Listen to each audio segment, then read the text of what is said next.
They start, they are 10 kilometre apart on a straight road. ठीक है, so 10 kilometre apart on a straight road, when they start from their houses simultaneously, तो ये J ले लिया, ये T ले लिया। Jamal walks 2 kilometre faster than Tarang who speed is x kilometre per hour. तो किसकी स्पीड x हो गई? तरंग की। तो तरंग की स्पीड है x, जमाल की स्पीड क्या हो गई? फास्टर लिखा हुआ है, तो क्या हो जाएगा? x plus 2 kilometre per our. ठीक है, Jamal is a math enthusiast. He calculated in his mind the distances to be covered by both of them to reach the meeting point. He used a relation between distance, speed and time. अब देखो उसने कहा है and met on the road after half an hour, मतलब ये 10 kilometre का distance उन्होंने cover किया है इन हाफ एन आवर। दोनों इकट्ठे चल रहे हैं साथ एक दूसरे की तरफ, towards each other, and they meet after half an hour.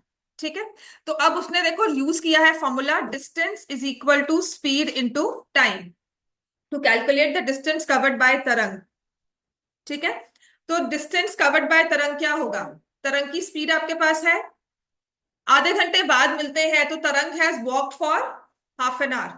तो उसने भी बताया हुआ है कि distance travelled by Tarang is speed x multiplied by time half an hour is x/2 kilometre, बता दिया ना उसने, आफ्टर हाफ एन आवर।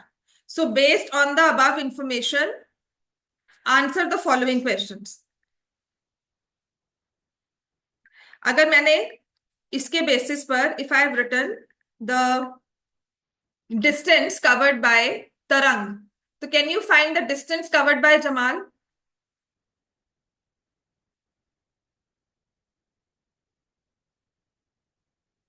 एक तरंग के लिए उसने फॉर्मूला दे दिया x/2, वो कहां से आया वो आपने समझ लिया। So what is the distance covered bye?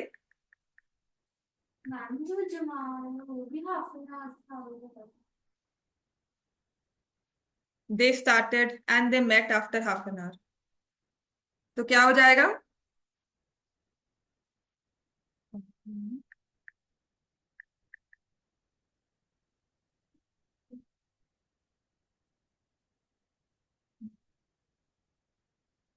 क्या हो जाएगा डिस्टेंस कवर्ड बाय जमाल? बोलो सब, स्पीड क्या है जमाल की? x+2, और टाइम क्या है? Half an hour. So find the distance covered bye Jamal in half an our in terms of x। In half an hour तो वो वैसे ही कह रहा है, तो डिस्टेंस कवर्ड बाय जमाल क्या हो गया? बोलो, हाँ जी, कहाँ हम खोए हुए हैं, उठो नींद से। Distance covered bye Jamal is x+2 into 1/2, x+2 in brackets होगा। If 10 is equal to d1 plus d2, where d1 and d2 are distances covered by Tarang and Jamal respectively, use this to find the value of x. बनाओ equation. d1 क्या लिखा है? Distance covered by तरंग, है ना, और क्या लिखा हुआ है उसको? x/2।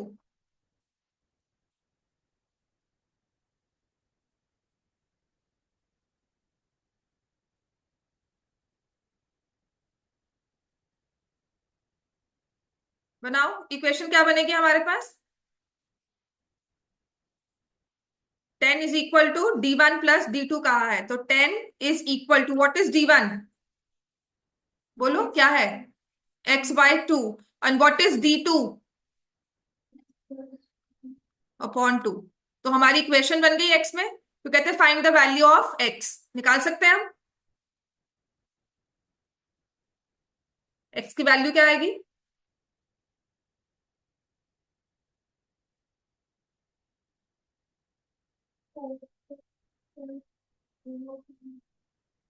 फोर एक्स, 9 x की वैल्यू सॉल्व करो बच्चे, इक्वेशन है ये। क्रॉस मल्टीप्लाई करोगे, पहले एलसीएम लोगे 2, क्रॉस मल्टीप्लाई करोगे 20 इज इक्वल टू x+x+2, तो ये आ जाएगा 20 - 2 इज इक्वल टू 2x। तो अपने पास x की वैल्यू आ जाएगी 9, और 9 है स्पीड ऑफ तरंग 9 किलोमीटर पर आवर, जमाल की स्पीड ज्यादा है 11 किलोमीटर पर आवर। ठीक हो गया? Find the speed of Jamal and distance covered by Tarang, तो आप निकाल सकते हो डिस्टेंस कवर्ड बाय तरंग विल बी 9/2 4.5। तुम लेट क्यों आते हो? वो कर रही थी, मुझे डांट रही थी। वो कर रही है, वो क्वेश्चन पेपर बना, मतलब हम लेट हुआ।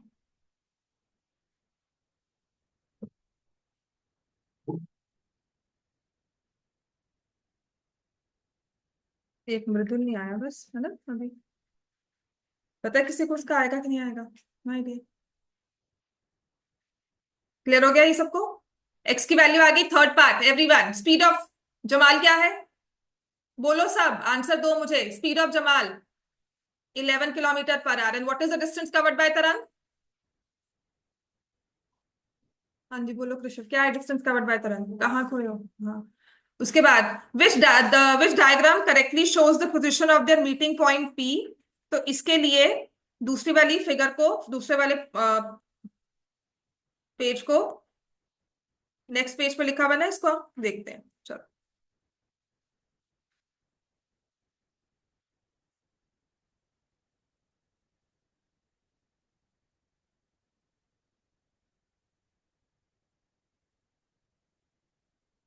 तो ये डायग्राम है, अगर ये क्लियर नहीं है तो लेट्स ओपन इट अगेन। यहाँ पर उसने आपको ये डिस्टेंस बताया हुआ है। Option A, option B, option C and option D. Distance covered by Tarang and Jamal, which diagram shows the correct.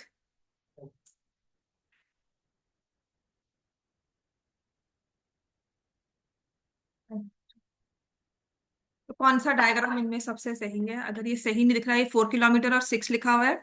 This is Jamal 4.5, तरंग 5.5। दिस इज जमाल 5.5 एंड तरंग 4.5। तो कौन सा ऑप्शन मार्क करोगे इनमें से? और यहाँ पर जमाल 6, तरंग 4। ये तरंग का घर है, ये जमाल का, दोनों इन बिटवीन कहीं मिल रहे हैं। तो जहां मिल रहे हैं वो पॉइंट उन्होंने बता दिया और वहां तक का डिस्टेंस कवर्ड बता दिया। तो अभी आपने बताया है जमाल ने कितना डिस्टेंस कवर किया होगा? जमाल की स्पीड क्या है, लिखा है ना तुमने अभी? 11 kilometre per our. Half an our के लिए चला तो कितना डिस्टेंस कवर किया है? और इससे बताओ आंसर। कर रहा हूं, कर नहीं रहे थे ना हम लोग, इधर देख रहे थे। तो option A B C D, कौन सा मार्क करेंगे इसमें हम?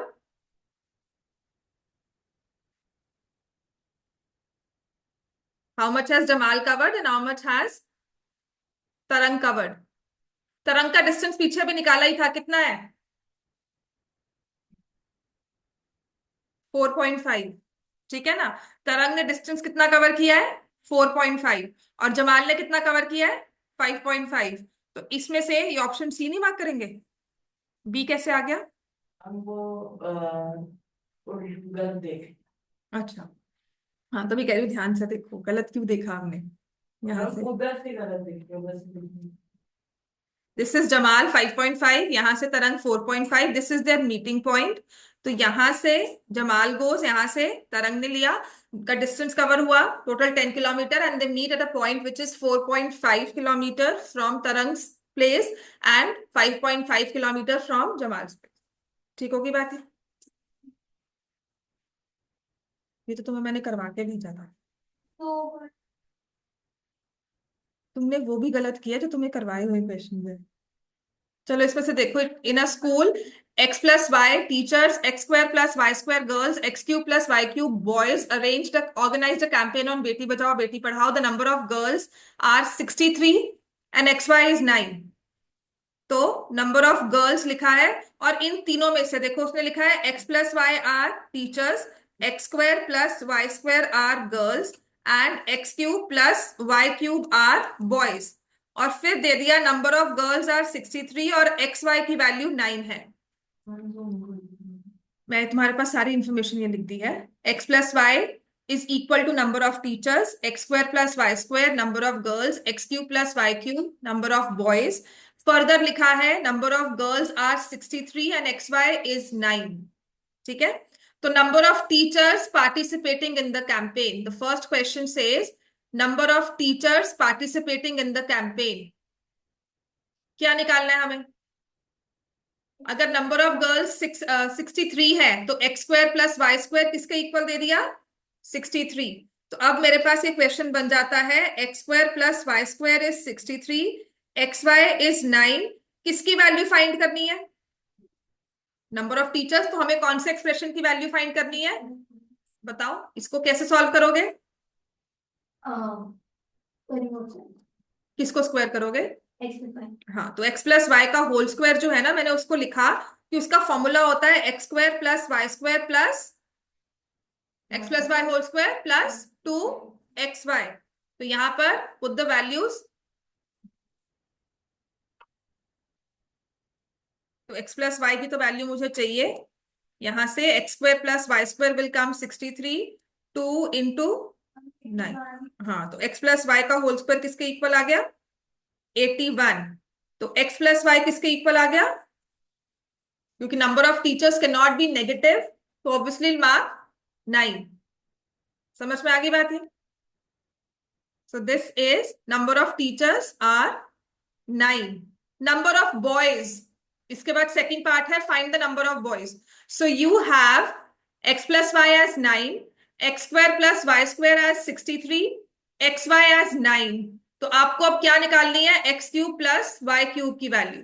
बहुत सारे फॉर्मूलाज हैं, इसके दो फॉर्मूलाज है बेसिकली, या तो इसको फैक्टराइज कर लो, या फिर आपको मैंने एक स्टैंडर्ड सा फॉर्मूला याद करवाया था कि जब भी इसकी वैल्यूज निकालनी है always go for x plus Y का होल क्यूब। फॉर्मूला लिख लो। तो x प्लस वाई की वैल्यू अपने पास है 9 का होल क्यूब, ये x cube plus y cube निकालना है 3 इंटू 9, और x प्लस वाई क्या निकाला है हमने? 9।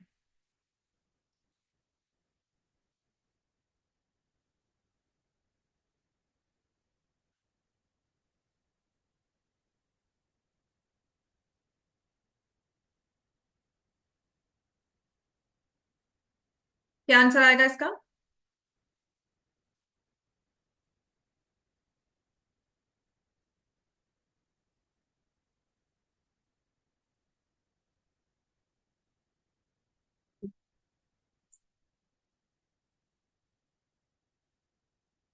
Answer is 486। ये सिर्फ आपके पॉलिनोमियल्स के अलजेब्रिक फॉर्मूला को यूज कर रहे हैं, बस उसने अब एक उसको नंबर्स की फॉर्म में, एक हमें स्टेटमेंट की फॉर्म में दे दिया। समझ में आ गई बात है? ये सिर्फ फॉर्मूला बेस्ड था। क्लियर हो गया? अब इसके बाद siblings Ashish x plus y 486।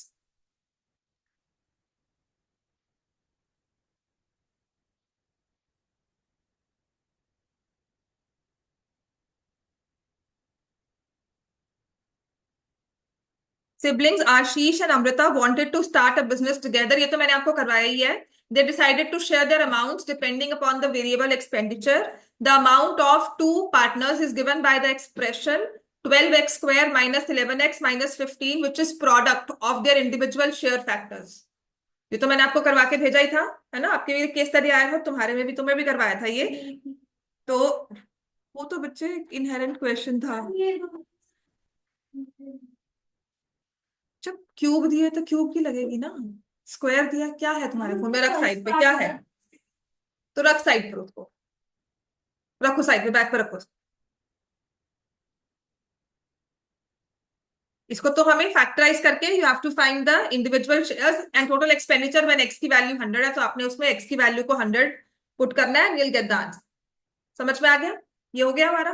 अब आते हैं अपने मिड पॉइंट थ्योरम पर। ठीक है, तो हमारे क्वाड्रिलेटरल्स में, क्वाड्रिलेटरल्स चैप्टर में अभी हमारा लास्ट वाला टॉपिक है मिड पॉइंट थ्योरम। इसके क्वेश्चंस बिल्कुल एक जैसे होंगे, मतलब जो हमने क्वेश्चन नंबर 1 किया है ना, करोगे बुक के, वही क्वेश्चन नंबर 2 में रिपीट होगा, वही क्वेश्चन नंबर 3 में, ऑलमोस्ट एवरी क्वेश्चन में रिपीट होता है। जब मिड पॉइंट्स, दो मिड पॉइंट्स की बात हो जाए, तो आपको पता लगना चाहिए कि we'll use mid point theorem. And secondly, please, mid point theorem एक ट्रायंगल में यूज होता है।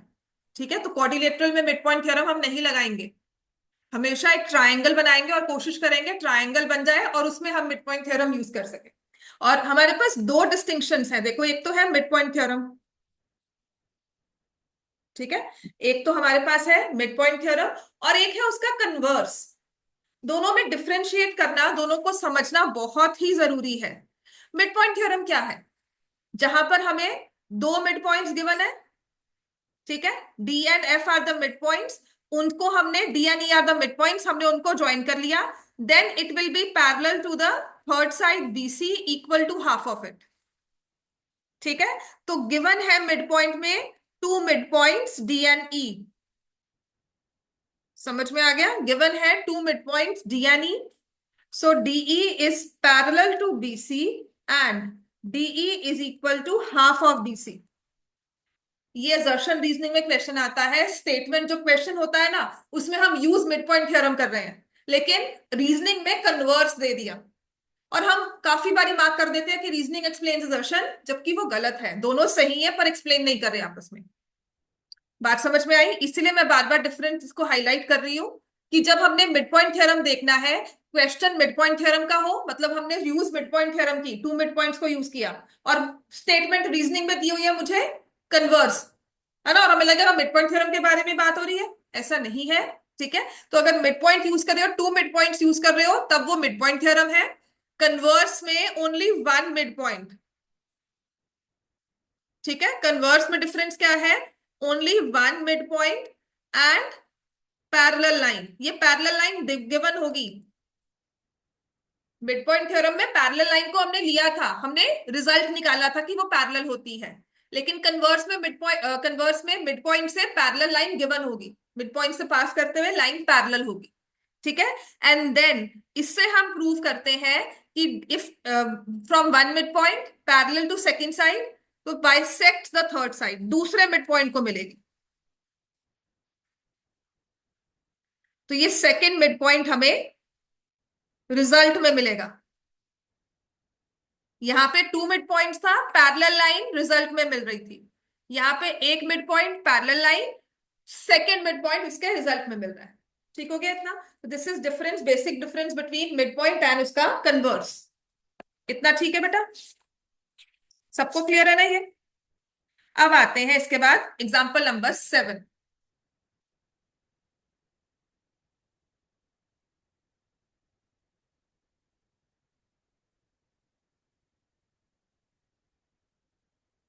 क्लियर हो गया इतना? चलो बुक्स निकालो, ये लिख लो। एजर्शन रीजनिंग मैं वो करवा भी दूंगी आपको। अब हमारे पास है एग्जाम्पल नंबर 7। कैनवस क्लियर कर रही है? नहीं? अच्छा,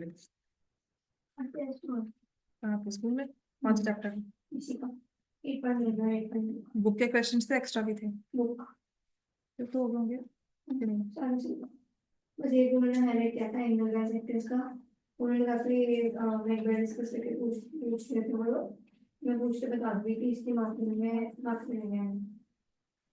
एंगल बाइसेक्टर्स के ऊपर तो है क्या एंगल बाइसेक्टर्स है ना, तो मैम ने कहा था इसकी जगह हम दूसरा प्लान कर दो, क्योंकि इसका वो एक बार पूछ के बताएंगे कि इसको अपने तो फ्रीक्वेंटली यूज नहीं करते ना, हाँ, उसके मार्क्स मिलेंगे। कौन से वाले क्वेश्चन में था?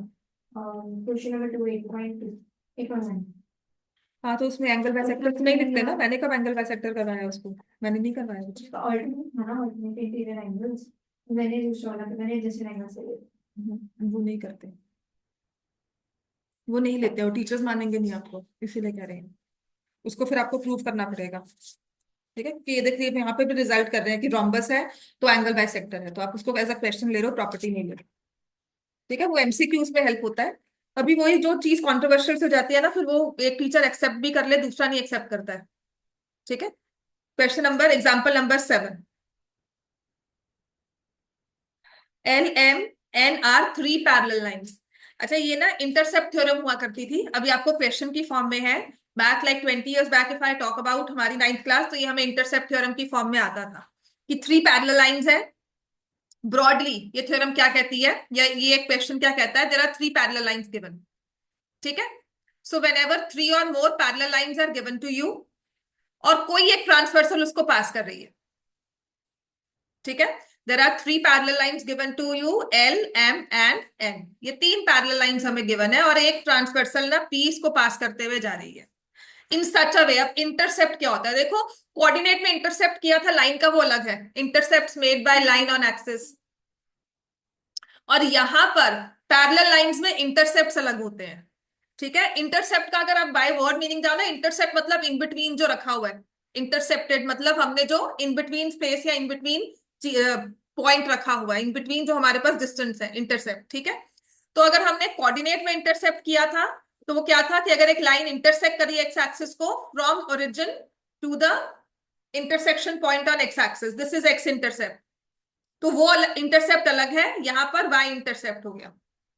ठीक है, this is intercept made by parallel lines. क्या होते हैं कि यहां पर एक ट्रांसवर्सल ने, देखो जब इन 3 पैरेलल लाइंस को इंटरसेक्ट किया, तो 3 पॉइंट ऑफ इंटरसेक्शन आए हमारे पास, उसको मैंने ए बी सी नेम दे दिया। So AB is one intercept, BC is another intercept. Parallel line, transversal का वो पोर्शन जो पैरेलल लाइंस के इन बिटवीन है, ठीक है। The line segments created by the intersection points of parallel line and transversal, तो वहां पैरेलल लाइंस के इंटरसेप्ट होते हैं, ठीक है। Are three parallel lines intersected by transversals PQ such that LMN cut off equal intercepts, ठीक है। तो अब ये थ्योरम पे आते हैं या अब इस क्वेश्चन पे आते हैं। इसमें कहा जाता है कि एक पैरेलल लाइन ना, तीन पैरेलल लाइंस थी, इसको एक ट्रांसवर्सल P ने इंटरसेक्ट किया और इस वे में इंटरसेक्ट किया कि जो intercepts made by transversal P on the three lines are equal.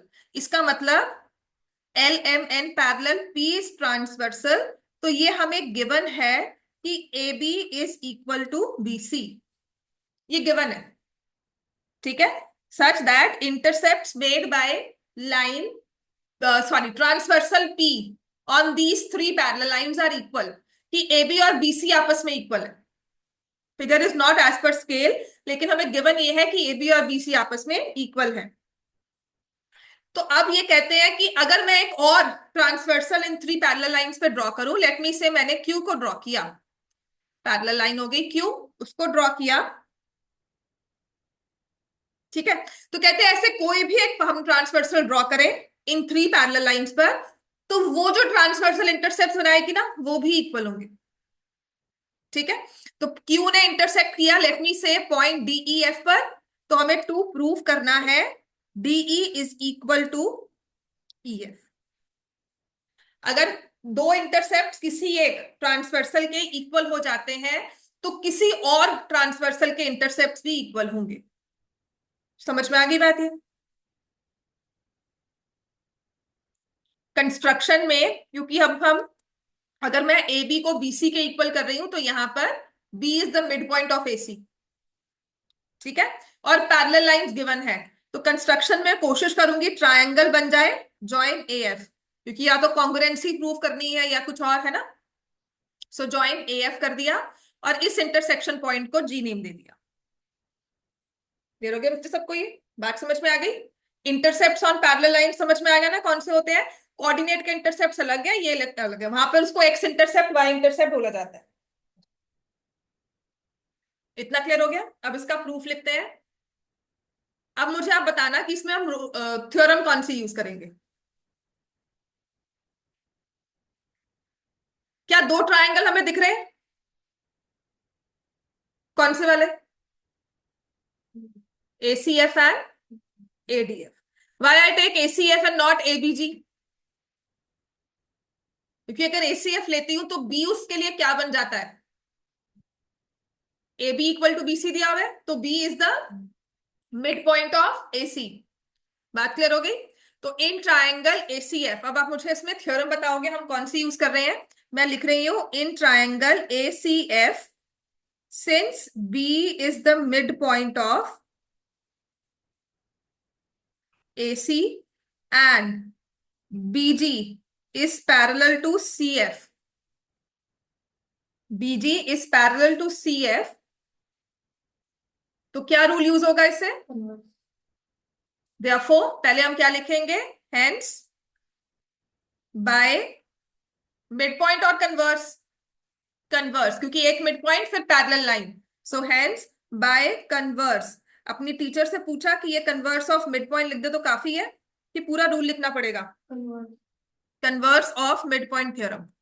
देखो स्कूल वाइज फर्क होता है, प्लस टीचर पे डिपेंड करता है। समटाइम्स जैसे नहीं नहीं पूरी पूरी स्टेटमेंट लिखनी है, समटाइम्स एक्सेप्ट के नहीं इतना ठीक है, ठीक है। तो just on the safer side अपने अपने टीचर से प्लीज कंफर्म कर लेना।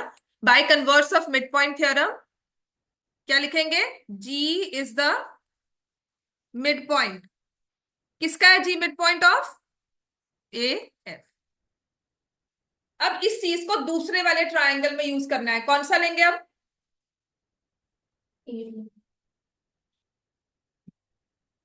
अब इसके बाद इसी चीज को दूसरे ट्रायंगल में G मिड पॉइंट बना दिया ना किसका, AF का, तो AF का मिड पॉइंट बनाने के लिए उसको किसी ट्रायंगल का पार्ट होना चाहिए, तो कौन से वाले ट्रायंगल का पार्ट होगा, AF जिसकी साइड हो, तो AF साइड से आपके पास कौन सा ट्रायंगल बन रहा है, ए एफ डी। ठीक है, तो अब हम लिखेंगे in triangle A F D, G is the mid point of A F and GE is parallel to AD. फिर again by converse of mid point theorem. Ayesha बता इसका रिजल्ट क्या होगा by converse of mid point theorem?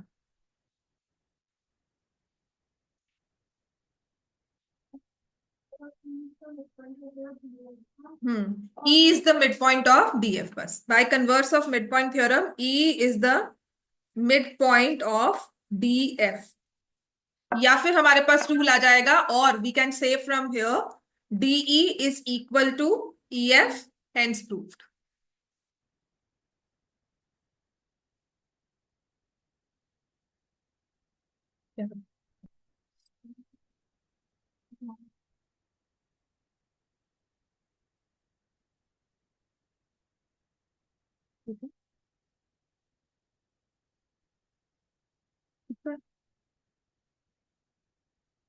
Clear हो गया इतना?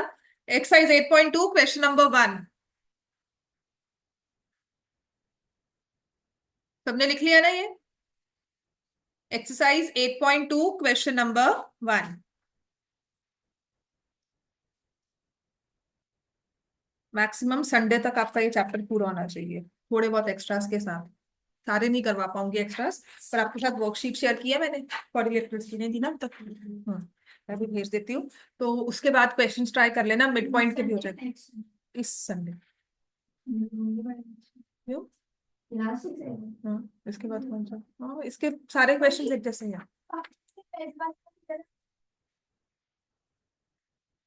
आगे exercise 8.2 ABCD is a quadrilateral in which PQRS are the midpoints of side AB BC CD DA।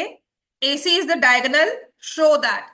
तो ये जो क्वेश्चन नंबर 1 के ये 3 पार्ट्स हम प्रूव कर रहे हैं ना, ये आप मान लेना क्वेश्चन नंबर 2 में भी, क्वेश्चन नंबर 3, क्वेश्चन नंबर आगे भी जितने क्वेश्चंस हैं कहीं ना कहीं ये यूज होता है। समझ में आ गया? तो जब भी क्वाड्रिलेटरल के मिड पॉइंट्स, इन जनरल किसी भी क्वाड्रिलेटरल के मिड पॉइंट्स को ज्वाइन करके एक अलग से क्वाड्रिलेटरल बनाया जाता है, तो उसका इसी वे में आंसर किया जाएगा। उसका फर्स्ट पार्ट यही होता है हमेशा, उसका फर्स्ट स्टेप जो है, जो भी हम करेंगे। So P Q R S are the mid points of A B B C C D and A D respectively.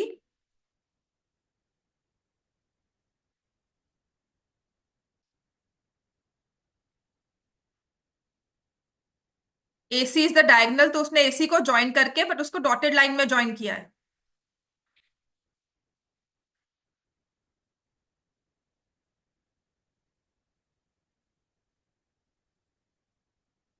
और प्रूव करनी है सब चीजें, तो गिवन में क्वाड्रिलेटरल एबीसीडी लिखो, quadrilateral ABCD P Q R S are mid points of, जिसके midpoints है वो लिखने हैं हमने, A B B C C D D A respectively.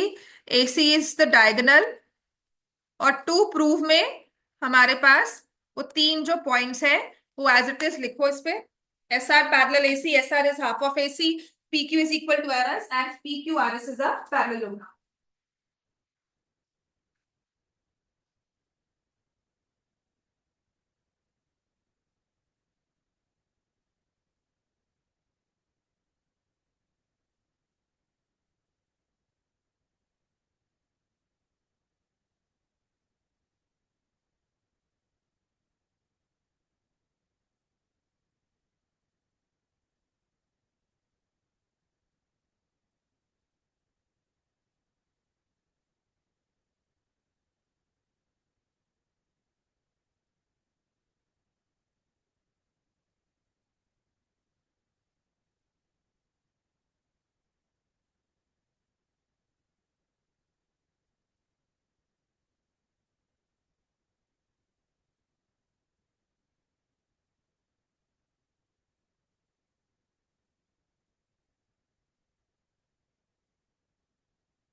अब क्योंकि हमें इसमें मिड पॉइंट्स गिवन है, तो इस क्वेश्चन में मिड पॉइंट थ्योरम यूज होगी।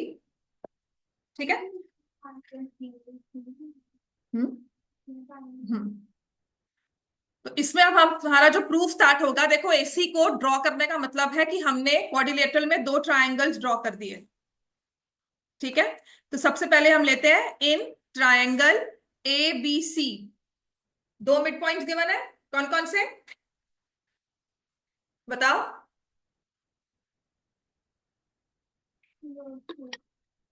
P and Q are the midpoints of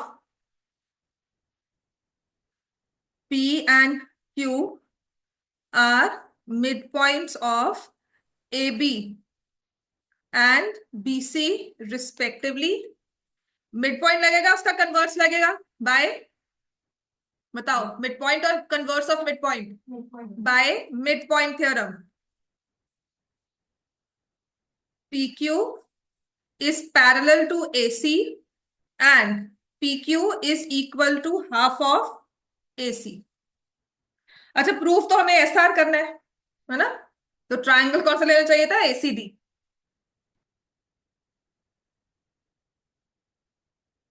first part में ना, क्योंकि मुझे एसआर को प्रूव करना है, हालांकि मुझे ये भी लेना ही है portion, I have to take this for the second part, लेकिन अगर हमारा फर्स्ट पार्ट है तो मुझे लेना था triangle A C D. In triangle A C D, S and R mid points of A D and C D respectively.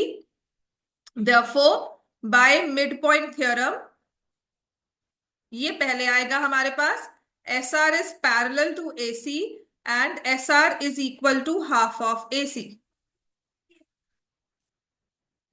क्या?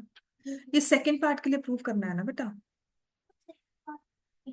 हाँ, तो फिर PQ कहाँ से आएगा? ठीक है ना? तो फर्स्ट पार्ट में उसने कहा है SR is parallel to AC and SR is equal to half of AC, वो हमने प्रूव कर दिया by midpoint theorem. अब सेकंड पार्ट में कहते हैं कि हमें प्रूव करना है कि PQ और SR आपस में इक्वल है। तो जो चीज PQ SR के साथ हमने AC को लिया था, वही सेम हम रिपीट करेंगे, PQ को लेंगे with respect to AC। PQ is parallel to AC, PQ is half of AC। तो ये नंबर 1 हो गया और ये नंबर 2। ठीक हो गया, हमारे पास आ गया 1 and 2। From 1 and 2, PQ is parallel to SR and PQ is equal to SR। ठीक हो गया ना? Lines which are parallel to same line are parallel to each other and both are equal to half of AC. Hence they are equal. Clear हो गया इतना सबको? From 1 and 2, PQ is parallel to SR and PQ is equal to SR. Second part prove कर दिया हमने। अब third part में देखो क्या कहा गया है।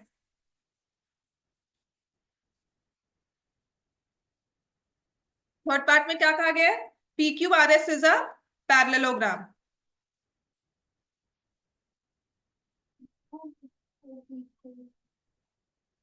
एक साइड इक्वल और पैरेलल है। सो ये प्रूव करने के लिए हम क्या लिखेंगे? Since PQ is parallel to SR and PQ is equal to SR, therefore PQRS is a parallelogram. One pair of opposite sides is equal as well as parallel.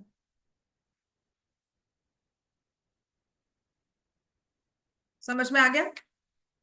तो कोई भी क्वाड्रिलेटरल लिया, उसके मिड पॉइंट्स को join किया, है ना, उसके साइड्स के मिड पॉइंट्स को लेकर ज्वाइन किया, तो इनसाइड जो फिगर हमारे पास छोटा वाला क्वाड्रिलेटरल बनेगा ना, वो हमेशा कैसे होगा? वो क्या होगा? एक parallelogram. I take in general any parallel, any quadrilateral, उसके मिड पॉइंट्स को ज्वाइन करके हमने एक और इन बिटवीन उसके क्वाड्रिलेटरल बना लिया। ठीक है, तो वो जो फिगर इन बिटवीन होगी वो हमेशा एक पैरेललोग्राम होगी। बात समझ में आ गई? मतलब कल मैं आपको एक रैंडमली एक शीट ऑफ पेपर दे दूं, क्वाड्रिलेटरली हो वो, ठीक है, और मैं कहूँ इसमें से पैरेललोग्राम ड्रॉ करो, तो सिंपली आपने क्या करना है? उसकी साइड्स का मिड पॉइंट लेकर कटिंग करनी है बस। यहां से ऐसे कट कर दोगे, यहां से ऐसे कट कर दोगे, तो इन बिटवीन आपके पास पैरेललोग्राम आ जाएगा। साइड्स के मिड पॉइंट्स के लॉन्ग फोल्ड कर दो, कटिंग नहीं करनी तो। यहां से फोल्ड किया, इसको फोल्ड दिया, यहां से दिया, और यहाँ केस स्टडी थी ये। ठीक है, तो ये रैंडमली एक क्वाड्रिलेटरल दिया जा रहा है बच्चे को, उसको कहा गया विद फोल्डिंग और with any other technique draw a parallelogram, convert it into a parallelogram. तो वो किस तरह से कर सकता है? ठीक हो गया। तो आपको बस इसने लिखना था कि by joining the mid points उसके अराउंड फोल्ड कर दे या कट कर दे। क्लियर हो गया इतना? अब आ जाओ क्वेश्चन नंबर 2 इसका। ABCD is a rhombus. PQRS the midpoints of sides ABCD DA respectively show that PQRS is a rectangle. अब जब भी ऐसा क्वाड्रिलेटरल कोई भी दिया हो, चाहे वो क्वाड्रिलेटरल, चाहे वो पैरेललोग्राम, चाहे वो रोम्बस, चाहे वो रेक्टेंगल, चाहे वो स्क्वायर, जब भी मिड पॉइंट्स को ज्वाइन किया जा रहा है, आपने पहली चीज हमेशा यही लिखनी है,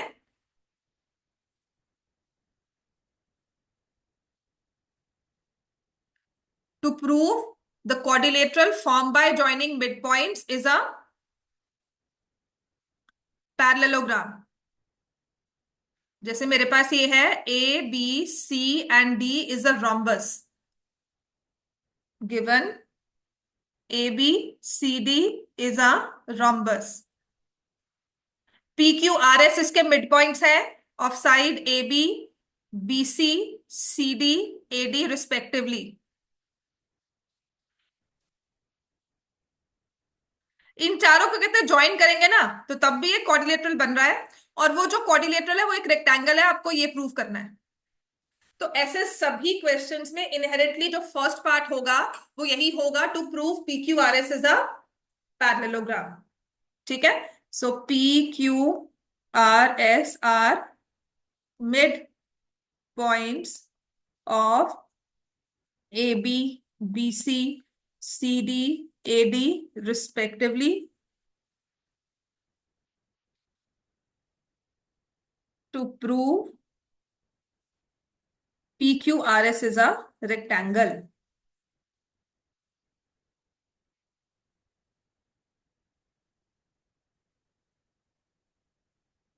कंस्ट्रक्शन में ज्वाइन AC लिख सकते हो।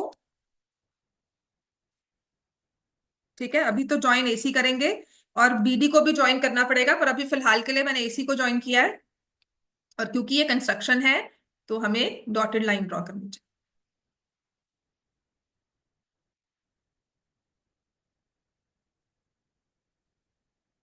गिवन टू प्रूफ सबने अगर लिख लिया है तो will start with directly proof, और जो पहले चिपकाया था ना बिल्कुल सेम वैसा ही लिखोगे, देखो कोई फर्क नहीं आएगा, जौन सा मर्जी ट्रायंगल ले लो। पहले ABC लिया था ABC ले लो, ACD लिया था ACD ले लो। ठीक है, कोई भी देखो उसने वही सेम PQR ABCD लिया है, वही सेम तरीके से उसने मिड पॉइंट्स लिए हैं। बस फर्क क्या है कि ये रोम्बस है, लेकिन आपका फर्स्ट पार्ट इनहेरेंटली सब में सेम है ना। हम क्या लिखेंगे इन ट्रायंगल, मैं ABC पहले लिख लेती हूँ, P and Q are midpoints of AB and BC respectively. Therefore, PQ is parallel to AC and PQ is half of AC. और इस पे यहां पर क्या लिखना है हमें? By mid point.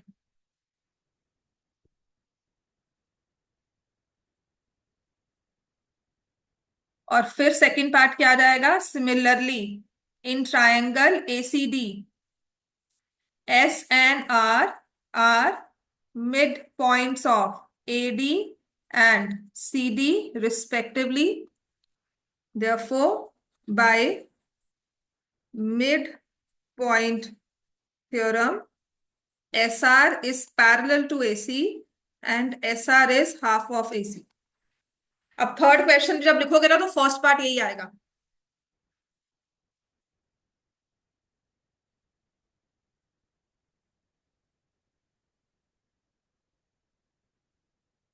Third part भी लिखेंगे ना तो हमारा ये पहला जो पोर्शन है ना ये सेम होगा उसमें। क्लियर हो गया इतना सबको?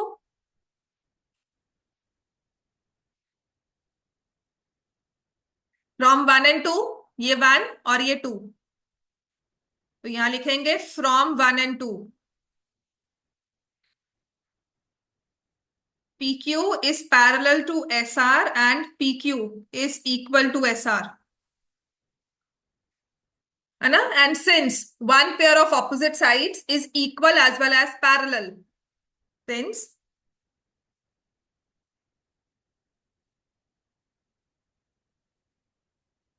one pair of opposite sides is equal as well as parallel, therefore PQRS is a parallelogram. नहीं, पैरेललोग्राम बेटा, वो तो रेक्टेंगल तो हम जनरल उसके बाद प्रूव करेंगे ना। तो मैंने कहा था पहला पार्ट, मैंने थोड़ी कहा क्वेश्चन में बस इतना सा ही, है ना। जनरल पैरेललोग्राम, जनरल क्वाड्रिलेटरल, उसके अंदर पैरेललोग्राम बनेगा, वो खत्म है। लेकिन रोम्बस एक स्पेशल केस आ गया ना, तो उसके अंदर रेक्टेंगल बनता है, वो भी एक पैरेललोग्राम है, बट रेक्टेंगल के पास कुछ एक्स्ट्रा है अदर देन अ पैरेललोग्राम, उसके पास एक चीज और एक्स्ट्रा है, ठीक है। और वो क्या होगी? Therefore PQRS is a parallelogram because exactly one pair of opposite sides is equal and parallel, ठीक है। तो ये पैरेललोग्राम बन गया।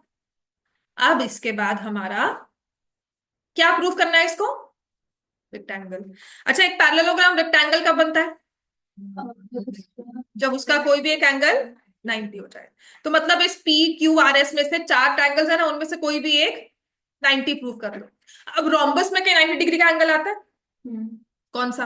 डायगोनल। हाँ, तो हम डायगोनल्स को ज्वाइन करेंगे because we know diagonals bisect each other at 90 degree. तो डायगोनल्स को बाइसेक्ट करने के पॉइंट पर, इंटरसेक्शन पॉइंट पे मुझे पता है 90 डिग्री का एंगल बनता है। क्लियर होगी बात?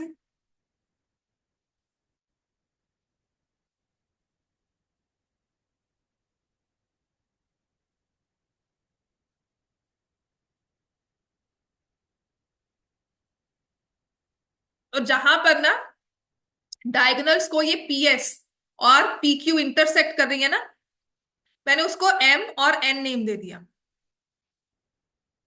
ठीक है।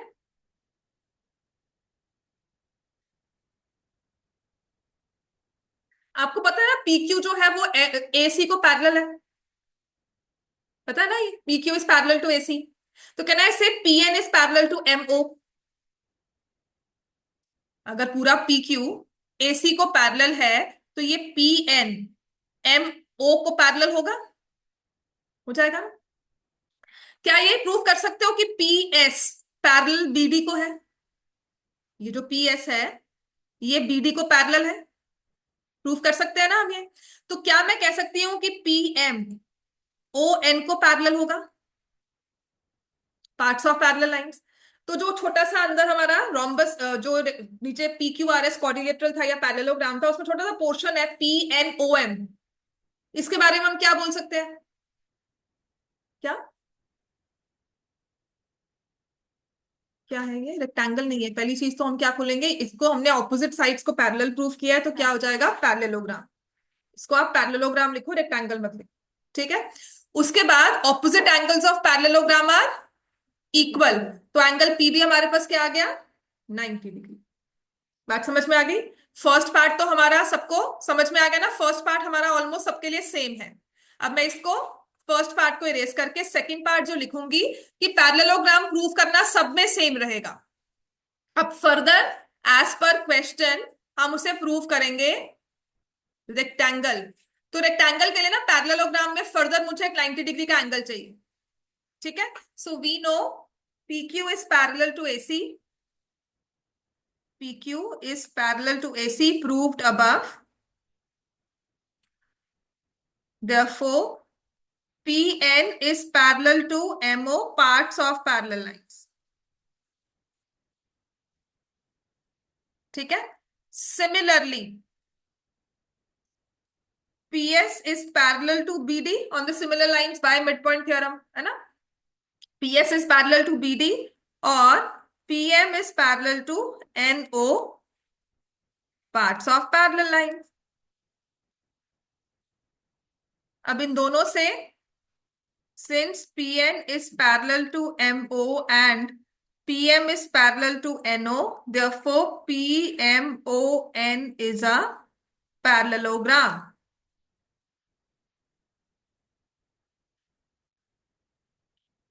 ठीक होगी बात ये? since diagonals of rhombus bisect at 90 degree, therefore AC is perpendicular to BD at point O, or angle AOB is 90. अब उसी को ले जाओ और we can say angle MON is 90 degree. ठीक है, ये 90 डिग्री एंगल हो गया. अब या तो इसको रेक्टेंगल बना दो या फिर कह दो opposite angles of parallelogram are equal, therefore angle MON is equal to angle MPN is equal to 90 degree. ठीक है, तो ये एंगल 90 कर दिया हमने.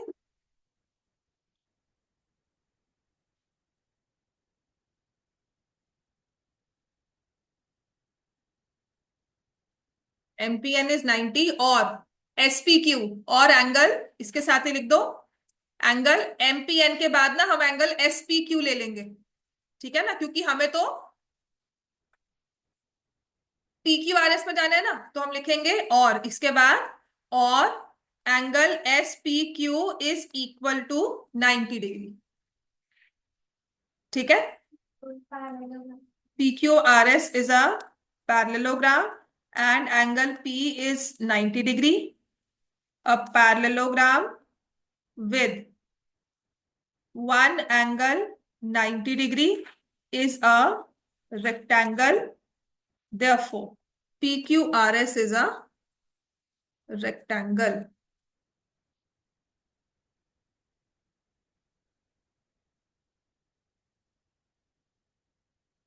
क्लियर हो गया इतना सबको?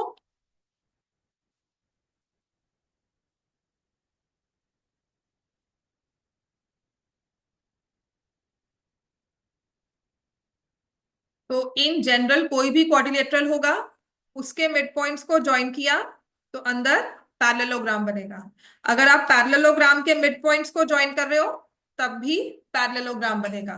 अगर हमने रोम्बस लिया, उसके मिड पॉइंट्स को ज्वाइन किया तो रेक्टेंगल. ठीक है, और ऐसे ही हमारा नेक्स्ट क्वेश्चन है कि अगर रेक्टेंगल लिया, उसके मिड पॉइंट्स को ज्वाइन किया तो रोम्बस बनेगा. क्लियर हो गया? और अगर स्क्वायर है तो उसके अंदर स्क्वायर बनेगा. इस चीज को लिख लो, ये आपके एमसीक्यूज में आता है. पैरेललोग्राम के अंदर पैरेललोग्राम, क्वाड्रिलेटरल के अंदर पैरेललोग्राम, रेक्टेंगल के अंदर रोम्बस, रोम्बस के अंदर रेक्टेंगल, स्क्वायर के अंदर स्क्वायर. ठीक है, क्वाड्रिलेटरल मतलब हमने मिड पॉइंट्स को ज्वाइन किया है. एरो का मतलब है कि when we join the mid points, so in between we get parallelogram. And in case of parallelogram, when we join the midpoints, we get a parallelogram. In case of rhombus, when we join the midpoints, we get a rectangle. In case of rectangle, when we join the midpoints, rhombus. और अगर square है तो square. पहले सारे questions हुआ करते थे book में, मतलब आपकी बुक में स्क्वायर के अंदर स्क्वायर है, इसको भी प्रूव करो जो अंदर वाला है. तो आपने उसके साइड्स को adjacent sides equal and each angle 90 degree. First step सबका सेम होगा पैरेललोग्राम. फिर उसके एडजेसेंट साइड्स इक्वल तो रोम्बस बन गया. फिर एक एंगल 90 हो गया तो वो स्क्वायर बन गया. ठीक है, अब आ जाओ हमारा थर्ड क्वेश्चन. फर्स्ट पार्ट सब लिख लो, जितना लिखा जा सकता है उस पर बिल्कुल सेम कॉपी कर लो. ठीक है, कल तो छुट्टी है आप लोग को, है ना? हैप्पी दशहरा. संडे को मैं आपको क्लास का टाइम बता दूंगी. साइंस क्लास तो नहीं रखी हुई मैम ने? अभी तक कहा नहीं मुझे. अगर आज होगा तो बता देना, कल तो छुट्टी होगी. तो अगर आज होगा तो बता देना. वैसे मोस्ट प्रोबेबली 11 या 12 के अराउंड ही रखूंगी. 11 o'clock फाइन है ना? हाँ, कितनी लेट रखना है? लेट रख थोड़ा सा और. कितना लेट हो जाएगा? 12 बजे कर लो. 1 to 2 कर लो. मैं ना ग्रुप में मैसेज डालूंगी, पेरेंट्स को बोलूंगी कि ये महीना कोऑपरेट करो ताकि बच्चों को भेजो संडेस को भी. वो तो मुझे पता है 11 बजे तक कितना और लेट हो जाओगे. ABCD is a rectangle. अच्छा, ऐसा तो है नहीं ना कि तुम लोग अगर 11 बजे क्लास रखोगे तो तुम बिल्कुल 9 बजे उठोगे, 2 घंटे पहले हमें ब्रेकफास्ट भी करना है ना। हम तो ऐसे ही उठ के आ जाते हैं। तभी बच्चों का यही हाल है ना। तुम अलग थोड़ी हो उनसे।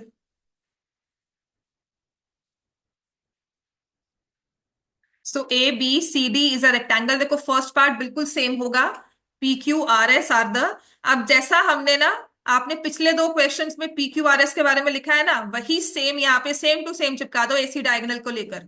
कोई फर्क नहीं पड़ेगा कि आपने उसमें पहले रोम्बस दिया हुआ था जी, नहीं पहले तो क्वाड्रिलेटरल दिया हुआ था, है ना। वो सेम टू सेम बिल्कुल प्रूफ यहां पर आता है। ठीक है, तो AC को ज्वाइन कर दिया। Given rectangle ABCD।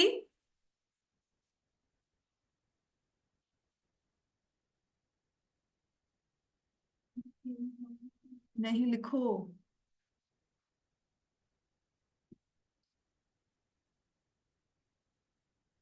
पेपर में सिर्फ एक क्वेश्चन होगा, एक बार लिखना होगा। यहाँ पर प्रैक्टिस। स्पेशल है, 3 बार लिखो, चेक भी करते आके। अगर 3 बार लिखने के बाद भी तुम गलती करते हो, क्या करें। तो इसका मतलब हम कहेंगे और बार लिखो, तो हमारे पास और क्या है। मतलब if I somebody will tell ma'am नहीं हो रहा या नहीं समझ में आ रहा, वो पेरेंट्स आते हैं कि नहीं समझ में आ रहा, क्या करे बच्चा, तो हम क्या कहेंगे, प्रैक्टिस। तो what does that practice mean? That you right it so many times that it implants in your brain. आपके ब्रेन में वो बिल्कुल इम्प्लांट हो जाता है कि आपको मैं रात को सोते हुए उठाऊं ना और आपको पूछूं तब भी आप यही लाइन बोलोगे कि रेक्टेंगल के अंदर रोम्बस बनेगा। This is what it means when you right it again and again. ठीक है। बट हाँ, होता क्या है कि हर बार आप ऐसे देख रहे हो, कहीं और खोए हो और बस लिख रहे हो, तो नहीं होगा। And after a point if you are doing it also after 2-3 times ना, ब्रेन प्रोसेस करना शुरू कर देता है। तो जिसको भी वो ब्रेन में होता है ना कि डर लग रहा है, मैथ्स नहीं समझ में आती, उसको सिर्फ एक ही काम करना चाहिए, उसी एक क्वेश्चन को 100 टाइम्स लिख लो। 100 टाइम्स कह रही हूँ कि बिल्कुल समझ नहीं आ रहा कुछ भी, तो मैक्सिमम अगर आप मतलब 10 टाइम्स भी लिख लेते हो ना, 11th टाइम पे यू विल सी कि वो आपको सारा समझ में आता है। और प्रैक्टिस में यही होता है। It's not about practising 100 questions, it's about practising 1 question 100 times. एक क्वेश्चन को ही को 100 टाइम्स कर लोगे ना, आपको बहुत सारी चीजें क्लियर हो जाएगी। ठीक है। तो हमारे पास है rectangle ABCD, PQRS are the mid points of sides AB, BC, CD, DA respectively. To prove PQRS is a rhombus. तो इसका फर्स्ट पार्ट सबने सेम वही लिखना है, in triangle ABC, in triangle ADC। लिख लिया सबने? हाँ बिल्कुल सेम लिखो। इसके बाद सेकंड पार्ट कल की क्लास में कवर होगा। ठीक है। और कल अगर हुआ तो अपने होमवर्क ले आना, कोऑर्डिनेटर अपनी होमवर्क नोटबुक साथ साथ कैरी करना, जहां मुझे टाइम लगा मैं वो चेक कर लूंगी आपका होमवर्क। और अभी के लिए थर्ड और फोर्थ क्वेश्चन, क्वेश्चन नंबर 3 और 4 के बाद 5 एंड 6 स्टार्ट कर देना NCERT का। Question number 5 and 6। फिलहाल तुमसे थर्ड क्वेश्चन नहीं हुआ ना? ठीक है, कल देखते हैं एक बार रिविजन हो जाए। बाय।